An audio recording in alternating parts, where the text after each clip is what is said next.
അതില് ചാടി പോയാ മതിയായിരുന്നു. നാളെ ചാടാം. ഞാൻ പറയുന്ന പോലെ എല്ലാരും അനുസരിച്ചോ. ഇത് ലേഡീസ് ഹോസ്റ്റലാണ്.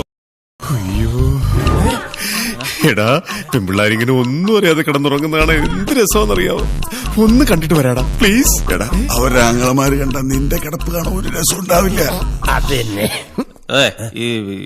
ഇന്ദുന്റെ മുറി എവിടെ? അത് ഇന്ദുവിനോട് എന്നെ ചോദിച്ചാ പോരെ.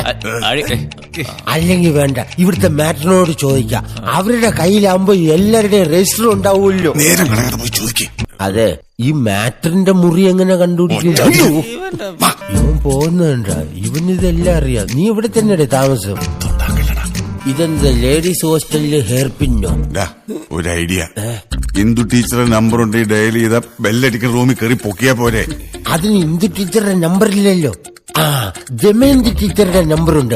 അവർ രണ്ടുപേരും ഒരു റൂമിലാണ് കിടക്കുന്നത്. എങ്കിൽ കുത്തളിയ നമ്പര് ഇവൻ ഡയൽ ചെയ്യുമ്പോ ഏത് റൂമിൽ നിന്ന് ബെല്ല് കേൾക്കും നമുക്ക് ശ്രദ്ധിക്കാം. നിങ്ങൾ ഓരോ റൂമിലായിട്ട് വിന്യസിച്ചോ. കിട്ടി ബെല്ലടിക്കുന്നു.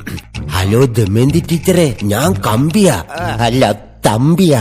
ഇങ്ങനെ തെറി വിളിക്കല്ലേ, ഒരു മനസ്സിനാണ് ഞാൻ. ഏത് നമ്പറിലാ വിളിച്ചു? ഒരു മുറിയിലും റിങ് കേൾക്കണില്ല. എന്റെ പൊന്ന് രക്ഷ, ഞാൻ ദമയന്തിക്കിട്ട് കുത്തിയതാ, കൊണ്ടത് ഡയാനിക്ക്. അതേതാണ് ആ പിശാച്? ആ പിശാച് എന്റെ ഭാര്യയാണ്.